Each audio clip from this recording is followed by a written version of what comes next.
Hello students, let's see the question. So the question is, match the following processes in column 1 with their respective location in column 2 and select the correct option. column 1 दिया, column 2 दिया है. column 1 में different processes है, column 2 में different locations है.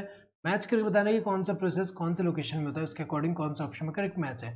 सबसे पहले regeneration of phosphoenol pyruvate. तो ये हमें पता है कि जो C4 प्लांट्स होते हैं,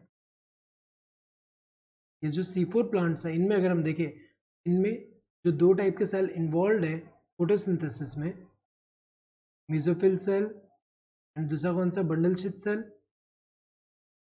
बंडल शीथ सेल. तो यहाँ पे अगर हम देखें, जैसे कि यहाँ पे मेसोफिल सेल है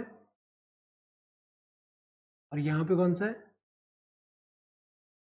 बंडल शीथ सेल. तो मेसोफिल सेल में क्या होगा, ये जो फॉस्फोइनोल पायरुवेट है दैट इज 3 कार्बन कंपाउंड. यहाँ पे क्या होगा, कार्बन फिक्सेशन हो रहा है यहाँ पे, प्राइमरी एक्सेप्टर है CO2 के लिए. एंड पैपकेज एंजाइम जो है, जो कि क्या करेगा, कार्बोक्सिलेज एक्टिविटी, जिससे क्या होगा, यहाँ पे ऑक्जेलो एसिटेट फॉर्म हो रहा है, जो कि क्या है 4 कार्बन कंपाउंड. इससे क्या बनेगा, मैलिक एसिड या फिर एस्पार्टिक एसिड, वो भी क्या है 4 कार्बन कंपाउंड. देन इससे ये जो है ये बंडल शीथ सेल में जाएगा एंड ये फर्दर कन्वर्ट होगा किसमें, पायरुविक एसिड में. और ये 3 कार्बन कंपाउंड है, तो 4 कार्बन कंपाउंड से 3 कार्बन बन रहा है. मतलब यहाँ पे क्या है, एक CO2 जो रिलीज हो रहा है, तो डिकार्बोक्सिलेशन हो रहा है. ये CO2 कहाँ यूज होगा, जो C3 साइकिल होगा बंडल शीथ सेल में, यहाँ पे यूज होगा. और पायरुविक एसिड जो है फर्दर यहाँ पे ये मेसोफिल सेल में जा रहा है एंड इससे क्या बनेगा, ये रीजनरेट हो रहा है. तो रीजनरेशन कहाँ हो रहा है, मेसोफिल सेल में. ए का क्या होना चाहिए, ए का सेकेंड होगा. नेक्स्ट अगर हम देखें रुबिस्को ऑक्सीजनेज एक्टिविटी, तो हमें पता है कि रुबिस्को जो है ये डुअल नेचर शो करता है, ऑक्सीजनेज एक्टिविटी भी शो कर सकता है, कार्बोक्सिलेज एक्टिविटी भी शो कर सकता है. डिपेंड किस पे करता है, depending on upon relative concentration of O2 and CO2. तो यहाँ पे अगर हम देखें, जब CO2 टू O2 रेशियो अगर हम देखें, जब ये बराबर है तो क्या होगा, CO2 ज़्यादा एफिनिटी शो करता है बाइंड करने के लिए रुबिस्को के साथ और ऑक्सीजनेज एक्टिविटी शो करेगा. लेकिन अगर ऐसा नहीं हुआ, ऑक्सीजन अगर ज़्यादा होगा, वो जब बाइंड करेगा यहाँ पे रुबिस्को एंजाइम के साथ, तो ऑक्सीजनेज एक्टिविटी शो करेगा और फोटो रेस्पिरेशन होता है. तो अगर हम देखें, ये भी हो सकता है, ये भी हो सकता है. नेक्स्ट अगर हम देखें तो ये इससे पता चल जाएगा photo respiratory loss of CO2. इसके लिए ये करेक्ट होगा कि जब फोटो रेस्पिरेशन होता है तो ये लॉस होता है, इसके लिए ये होगा एप्रोप्रिएट, इसके लिए ये होगा.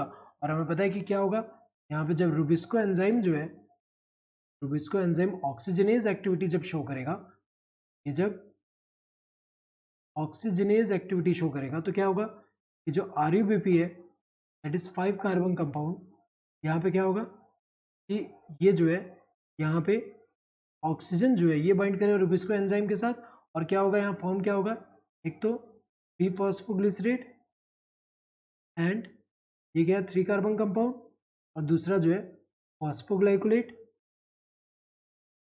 Phosphoglycolate that is 2 carbon compound. तो अगर हम देखें यहाँ पे फोटो रेस्पिरेटरी लॉस हो रहा है यहाँ पे CO2 का, क्योंकि अगर हम देखें तो नॉर्मली जब ये बनता है, नॉर्मल जब कार्बोक्सिलेज एक्टिविटी होगा तो 2 मॉलिक्यूल ऑफ 3 PGA बनता है, जो कि यूज होगा शुगर सिंथेसिस में. हमें पता है आगे रिडक्शन होगा, देन वहाँ जो है आगे यूज होगा कहाँ पे, शुगर सिंथेसिस में. लेकिन यहाँ पे फॉस्फोग्लाइकोलेट बन गया, इसको वापस इससे ये बनाने के लिए हमें पता है कि जो प्रोसेस है उसमें एक CO2 का लॉस होता है और ATP भी यूटिलाइज होता है. तो अगर हम देखें यहाँ पे तो ये जो photo respiratory loss of CO2 है ये फोटो रेस्पिरेशन में हो रहा है. नेक्स्ट डिकार्बोक्सिलेशन इन C4 पाथवे, तो ये कहाँ पे हो रहा है, बंडल शीथ सेल. तो इसके लिए कौन सा होगा, इसके लिए थर्ड होगा. तो A के लिए क्या होगा, सेकंड.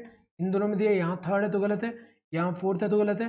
देन B के लिए क्या होगा, फर्स्ट. B के लिए फर्स्ट यहाँ सही दिया, यहाँ फोर्थ दिया तो ये गलत है. C के लिए क्या होगा, फोर्थ सही दिया है. D के लिए क्या होगा, थर्ड सही दिया है. Correct answer would be the second one. Hope you understood the question. Thank you and all the best.